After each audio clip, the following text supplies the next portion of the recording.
Good day, everyone. Welcome to RPP Carmel.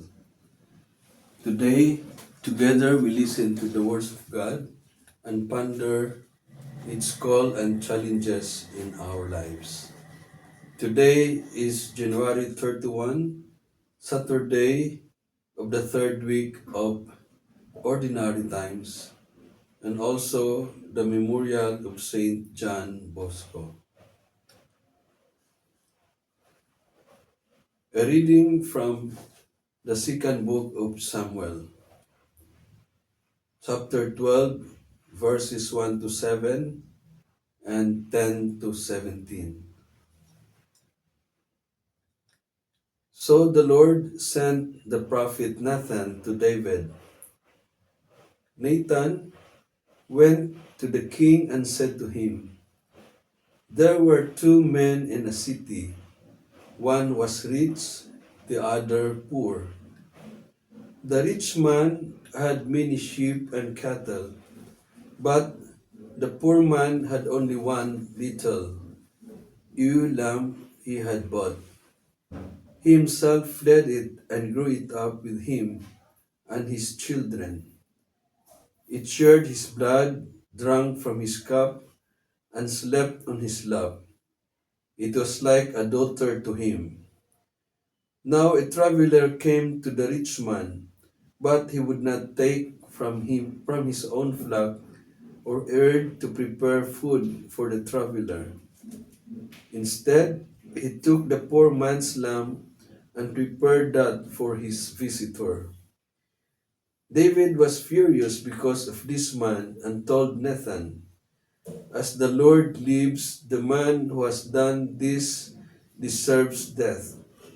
He must return the lamb fourfold for acting like this and showing no compassion." Nathan said to David, "You are this man.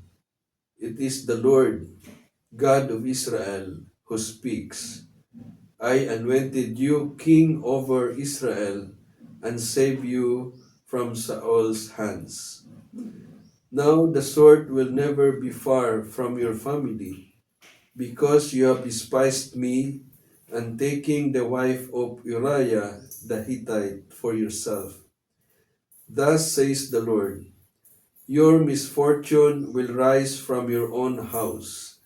I will take your wives from you and give them to your neighbor, who shall lie with them in broad daylight. What you did was done secretly, but but what I do will be done before Israel in broad daylight." David said to Nathan, "I have sinned against the Lord." Nathan answered him, "The Lord has forgiven your sin. You shall not die. However, because you have dared to despise the Lord by doing such a thing, the child that is born to you shall die." Then Nathan went to his home. The Lord struck the child that Uriah's wife had born to David, and the child became very ill. David entreated God for the child. He kept a strict fast and lay on the ground the whole night. The elders of his house asked him to rise from the ground, but he refused, nor did he join them to eat. Our gospel is taken from Mark chapter 4, verses 35 to 41. In that same day, when evening had come, Jesus said to them, "Let's go across to the other side of the lake." So they left the crowd and took him along in boat he had been sitting, and the other boat set out with him. Then a storm gathered, and it began to blow a gale. The waves spilled over into the boat, so that it was soon filled with water. Jesus was stern, sleeping on a cushion. They woke him up and said, Master, don't you care if we drown? And rising up, Jesus rebuked the wind and ordered the sea, Quiet now, be still. The wind dropped and there was great calm. Then Jesus said to them, Why are you so frightened?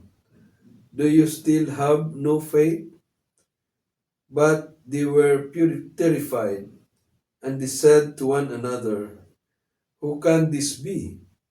Even the wind and the sea obey him. The Gospel of the Lord.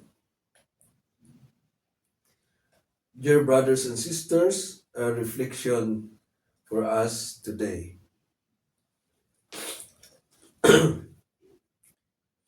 Today we gather not only for the Saturday of the third week of Ordinary Time, but also to honor Saint John Bosco, priest, educator, and father to countless young people who knew the power of God's mercy to transform their lives. Our readings today speak directly to this truth of judgment that leads to conversion and of peace that comes life's storm. Our first reading from the book of Samuel, we hear that Nathan the prophet confronts King David with a parable that lays bare his sin. When David is moved to anger at the unjust man in the story, Nathan declares, You are that man. In that moment, David's eyes are opened. He can no longer hide from his actions. Yet, even as God pronounces judgment on the consequences of his sin, he also offers the grace of repentance. David humbles himself, and we see God's mercy at work. The Lord has taken away your sin, you shall not die. In our responsorial psalm, we hear the psalmist's prayer. It deepens our understanding of true conversion. A clean heart create for me, O God, and a steadfast spirit renew within me. Give me back the joy of your salvation, and a willing spirit sustain in me. It is not enough to acknowledge sin. We must ask God to remake our hearts, to fill us with joy and strength to walk anew. And the Gospel of Mark tells us that Jesus and his disciples are caught in a terrifying storm at sea. While the disciples fear for their lives, Jesus sleeps peacefully. When they wake him, he rebukes the wind and the sea, bringing calm. Then he asks, Why are you terrified? Do you not yet have faith? This passage reminds us that even in life's most overwhelming moments, Jesus is with us, and his power can still chaos within and around us. And connecting our reading to the life of Saint Bosco. Saint John Bosco understood this well. Born into poverty, he saw young people trapped in storms of neglect, ignorance, and the vice. Storms that threatened to destroy their lives. Like Nathan, he spoke truth with love. Like Jesus, he brought peace and hope. He believed that every young person, no matter how far they had strayed, could be transformed by God's mercy. Through his work, he created a home, a school, and a community where hearts were made clean and spirits renewed. He showed that when we act with faith and compassion, we become instruments of God's peace in the world's storm. So, brothers and sisters, today's readings and the example of Saint John Bosco teach us three things. Number one, truth sets us free. We cannot find healing until we face our sin with honesty, as David did when confronted by Nathan. God's mercy restores us.